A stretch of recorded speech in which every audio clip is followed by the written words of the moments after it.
আল্লাহর মিরাক্কেল দেখতে চান? তাহলে আজকের এই দোয়াকুলের গল্পটি মনোযোগ সহকারে শেষ পর্যন্ত শুনুন। আজকের এই দোয়াকুলের গল্পটি সেরকম একটি মিরাক্কেল দোয়াকুলের গল্প, যা শুনলে আপনি অবাক হয়ে যাবেন। এই গল্পটি পড়তে পড়তে আমি বেশ কয়েকবার কান্না করে দিয়েছি। আর আপনিও যদি শেষ পর্যন্ত গল্পটি শুনেন, তাহলে নিজেকে ধরে রাখতে পারবেন না, কান্না করতে বাধ্য হবেন। আপনি যত কঠিন মনের মানুষই হন না কেন, কান্না আপনার আসবেই। কারণ গল্পটি এমন একটি গল্প যেটা বর্তমান সময়ে সত্যি শোনা যায় না, এবং শেষ পর্যন্ত শোনার পরে আপনার অনুভূতিটা অবশ্যই কমেন্টে জানাবেন। গল্পটা একটু লম্বা হবে, প্রথমের দিকে কিছু বুঝতে পারবেন না, কিন্তু যত শেষের দিকে যাবেন ততই অন্যরকম হবে। গল্পের শুরুতেই তিনি লিখছেন, দোয়ার অলৌকিকতা। আমাদের বিয়ে হয়েছে 7 বছর, বাচ্চা হচ্ছিল না আমাদের। এ নিয়ে বিয়ের 2 বছরের মাথা থেকেই অনেকের অনেক কথা শুনেছি। শ্বশুর বাড়ির মানুষ তো দেখা হলেই খোঁচা মেরে অনেক কিছুই বলতো। এরপর আমি আমার স্বামীকে বললাম, চলো ডাক্তার দেখাই। কিন্তু সে যাবে না তো যাবেই না। অনেক জোরাজোরি করার পর ডাক্তার দেখাতে গেলাম। ডাক্তার দুজনকেই পরীক্ষা নিরীক্ষা করতে দিলেন, কিন্তু সে পরীক্ষা নিরীক্ষা কিছুই করাবে না। সেখানে অনেক হাতে পায়ে ধরে রাজি করালাম। শুধু মানুষের মুখের কথার জন্য না, আমি নিজেও মা ডাক শোনার জন্য অস্থির হয়ে গিয়েছিলাম। পরীক্ষা করার পর যেদিন রিপোর্ট হাতে দেওয়ার দিন, সেদিন আমি সকাল থেকে রোজা রেখেছিলাম। রিপোর্ট আমার স্বামীর হাসপাতাল থেকে নিয়ে আসার কথা ছিল, তারপর একসাথে ডাক্তার দেখাতে যাব। কিন্তু সেদিন অনেক রাত হয়ে যায়, সে বাসায় আসে না। ফোন দিলেও ফোন ধরে না। আমি চিন্তায় অস্থির হয়ে আমার শাশুড়িকে ফোন দেই। তিনি একই এলাকায় থাকতেন, কিন্তু আলাদা থাকতেন। যখন জানলেন তার ছেলে এখনো বাসায় ফেরেনি, ফোনেই কান্না শুরু করলেন আর বলতে লাগলেন, আমার ছেলেটা কত চিন্তায় থাকে আল্লাহ মাবুদই জানে। আমার ছেলে এই চিন্তা থেকে হয়তোবা কোনো ভুল সিদ্ধান্ত নিয়ে নিয়েছে। ওনার কথা শুনে আমি আরো ভয় পেয়ে যাই। আরো 1 ঘন্টা পর সে বাসায় আসে মুলির মুখে। আমি জিজ্ঞেস করলাম, কোথায় ছিলা? কত ফোন দিলাম, ধরো নাই কেন? সে আমার হাত শক্ত করে ধরে বলল, আচ্ছা, তুমি যদি কোনোদিন জানতে পারো আমরা যে বাবা মা হতে পারছি না, সেই সমস্যাটা আসলে আমার, তাহলে কি করবা? আমি বললাম, আল্লাহর কাছে দোয়া চাইবো। আমার স্বামী বলল, আমাকে ছেড়ে যাবা? আমি বললাম, না, যাব না। সে আমার হাত আরও শক্ত করে ধরে বলল, সমস্যাটা আমার, তোমার না। রিপোর্ট আমি ডাক্তারকে দেখিয়ে আসছি, এর জন্য দেরি হয়েছে, তুমি আমাকে ছেড়ে যেও না। আমি শুধু ওকে জড়িয়ে ধরে কাঁদলাম, কিছুই বলতে পারলাম না। কি বলবো?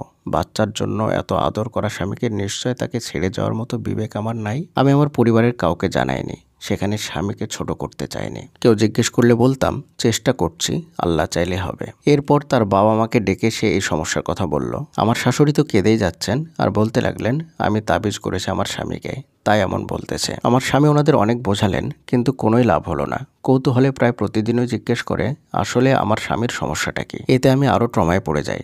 আমার স্বামী খুব ঠান্ডা প্রকৃতির মানুষ। সে বুঝতে পারছিল এতে আমি খুব কষ্ট পাচ্ছি, তাই সে ঢাকার বাইরে একটা চাকরিতে শিফট করলো, আমাকেও সাথে নিয়ে গেল। আমরা বাচ্চা ছাড়াও ভালো ছিলাম, আলহামদুলিল্লাহ। সে খুব ভালো একজন মানুষ, আমার যত্নের ব্যাপারে কখনো কোনো অনীহা ছিল না তার। এরপর আমার ছোট বোন কনসিভ করে, কিন্তু সেটা অনেক দিন পর জানতে পারি, তাও আবার এক ভাবির মুখে। অবাক হলাম কথাটা শুনে। আমাকে কেন বলল না সে?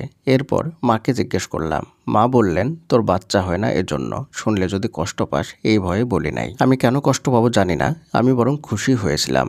আমি আর আমার বোনকে কিছুই বললাম না। 9 মাসে সে আমাকে একবারও ফোন করেনি। আমি ফোন দিলেও সে কেটে দিত। 9 মাস পর তার বাচ্চা হলো, কিন্তু মরা। এ খবর শুনে আমরা তাকে দেখতে গেলাম। ভরা মজলিসে এত মানুষ, আর আমার আপন ছোট বোন এই শোকের মুহূর্তে বলে উঠল, তুই জানতে আমার বাচ্চা হবে তাই না? তোর চোখ লাগছে রে, তোর কারণে আমার বাচ্চাটার দুনিয়ার আলো দেখতে পেল না। এক মুহূর্তের জন্য মনে হচ্ছিল, আল্লাহ তুমি আমাকে এই দুনিয়া থেকে নিয়ে যাও। আমার স্বামী আমাকে সেখানে আর বেশিক্ষণ থাকতে দিল না। আমরা বাড়ি ফিরে এলাম। বাসায় এসে বোনের বলা কথাগুলো সহ্য করতে পারছিলাম না।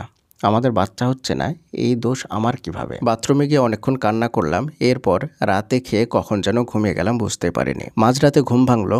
আমার পাশে আমার স্বামী নেই। উঠে গিয়ে দেখি সে পাশের রুমে নামাজ পড়ছে। সচরাচর তাকে নামাজ পড়তে দেখি নাই এত বছরে। অনেকক্ষণ আমি চুপ করে আড়ালে দাঁড়িয়ে রইলাম। মোনাজাতে সে বারবার চোখ মুছছে। একদম শেষে একটু আস্তে করে বলল, আল্লাহ তুমি ওরে আর অপমানিত করো না। আমার এত কষ্ট হচ্ছিল, মন চাইছিল তাকে গিয়ে জড়িয়ে ধরে কাঁদি, কিন্তু আমি তা না করে রুমে গিয়ে বিছানায় শুয়ে ফুপিয়ে ফুপিয়ে কাঁদতে লাগলাম। একটু পর সে রুমে এসে আমার পাশে শুয়ে ঘুমিয়ে গেল। তার ঠিক 35 দিন পর আমি খুব অসুস্থ হয়ে পড়লাম। ডাক্তারের কাছে গেলাম। ডাক্তার পরীক্ষা নিরীক্ষা দিলেন এবং আল্লাহ সুবহানাহু ওয়া তাআলা আমাকে সবচেয়ে সুন্দর খবরটি জানান, আমরা বাবা মা হতে চলেছি। আমরা সবাইকে জানালাম, কাউকে বাদ রাখলাম না। আমার স্বামী নিজে গিয়ে সবাইকে বাড়িতে বাড়িতে মিষ্টি দিয়ে এলো। 8 মাস 5 দিন পর আমি একটি সুস্থ মেয়ে সন্তান জন্ম দিলাম, আলহামদুলিল্লাহ। এসব আমার স্বামীর প্রার্থনার ফল। আমার বাচ্চার বয়স যেদিন 23 দিন, সেদিন ওকে ঘুম পাড়িয়ে আমি কাজের বুয়াকে নিয়ে আলমারি পরিষ্কার করছিলাম। আলমারি জায়গা করার জন্য স্বামীর পুরান কাপড় চোপড় গোছাতে শুরু করি। কিছু কাপড় রেখে দেব এবং বাকিগুলো বুয়াকে দিয়ে দেবো এই নিয়াতে। এক পর্যায়ে আমি তার আলমারিতে একটা খামে ভরা কিছু কাগজ দেখতে পাই। সেগুলো ছিল আমার আর তার 4 বছর আগের রিপোর্ট। আমি রিপোর্টগুলো পড়তে শুরু করলাম। ডাক্তার না হলেও ওগুলো বোঝা খুব কঠিন ছিল না। রিপোর্টে দেখলাম আমার স্বামীর কোনো সমস্যাই ছিল না, সমস্যা ছিল আমার। সুবহানাল্লাহ। প্রিয় দিনী ভাই এবং বোনেরা, এই পর্যায়ে এসে আমার চোখ দুটো ভিজে যাচ্ছে এই গল্পটি পড়তে পড়তে। চলুন তারপরে কি লিখছেন সেটা দেখে আসি। সেখানে লেখা ছিল, আমার ওভারিতে বাচ্চা ধারণ করার ক্ষমতা নেই। এত বছর পরে এসে বুঝলাম আমার স্বামী কেন আমাকে ডাক্তারের কাছে নিতে চাইতো না। এতদিন পরে জানলাম কত ভালো একজন মানুষের সাথে আমি সংসার করছি, যে আমার অক্ষমতাকে নিজের অক্ষমতা বলে সমাজে নিজেকে ছোট করেছে, তবু আমাকে কখনো কারো সামনে ছোট হতে দেয়নি। আমার বোনের করা অপমানে সে আল্লাহর কাছে আমাকে অপমান মুক্ত রাখার জন্য দোয়া করেছে। এত ভালো মানুষ পাওয়ার মতো যোগ্য আমি ছিলাম না। আমি রিপোর্টগুলো লুকিয়ে আগের জায়গাতেই রেখে দিলাম। সে বাসায় আসার পর তাকে জড়িয়ে ধরে বললাম, আচ্ছা আমি যদি মা না হতে পারতাম তাহলে তুমিও তো আমাকে ছেড়ে যেতা না, তাই না? সে অবাক হয়ে বলল, অবশ্যই যাইতাম, আর একটা বিয়ে করতাম, হা হা হা। আমিও হেসে উড়িয়ে দিলাম। সে ফ্রেশ হয়ে বাবুর সাথে খেলতে লাগলো। কি সুন্দর দৃশ্য, কত ভাগ্যবতী আমি, এমন একজন মানুষকে জীবন সঙ্গী হিসাবে পেয়েছি। এরপরে শেষে তিনি লিখছেন, সব পুরুষ খারাপ হয় না, অনেক স্বামী আমার স্বামীর মতোই সত্যিকারের ভালো মানুষ। সুবহানাল্লাহ। প্রিয়দিনী ভাই এবং বোনেরা, আশা করি এ পর্যন্ত দোয়া কবুলের গল্পটি ধৈর্য সহকারে শুনলেন। অবশ্যই ভিডিওর নিচে কমেন্ট করে জানাবেন আপনার মতামত। গল্পটি শুনে আপনার কেমন লাগলো? সত্যি বলতে এই গল্পটি পড়তে পড়তে আমি বেশ কয়েকবার কান্না করে দিয়েছি। মানে দুনিয়াতে এমনও পুরুষ আছে, এমনও মানুষ আছে, ভাবতে কঠিন লাগে। যদিও আমি একজন পুরুষ, তারপরেও এটা ভেবে অবাক লাগছে একজন স্বামী কতটা ভালো হতে পারে, যেখানে বর্তমান সময়ে একজন পুরুষ সামান্য কিছু দোষ পেলেই বউকে তালাক দিয়ে দেয়, বউয়ের সঙ্গে পৃথিবীর নিকৃষ্টতম আচরণ করে। সেখানে একজন পুরুষ কতটা ভালো হলে বউয়ের দোষটা নিজের ঘাড়ে নিয়ে নিয়ে মানুষের কাছে অপমানিত হয়, আবার সে অপমানের জন্য আল্লাহর কাছে দোয়া করে আল্লাহ যেন তার স্ত্রীকে অপমানের হাত থেকে বাঁচায়। সুবহানাল্লাহ। এমনটা ভাবাই কঠিন বর্তমান সমাজে। সেই বোন কতই না ভাগ্যবতী নারী। সত্যিই আমরা সত্য ঘটনা অবলম্বনে বাস্তব মানুষের জীবনের দোয়া কবুলের গল্পগুলো আপনাদের সঙ্গে শেয়ার করি।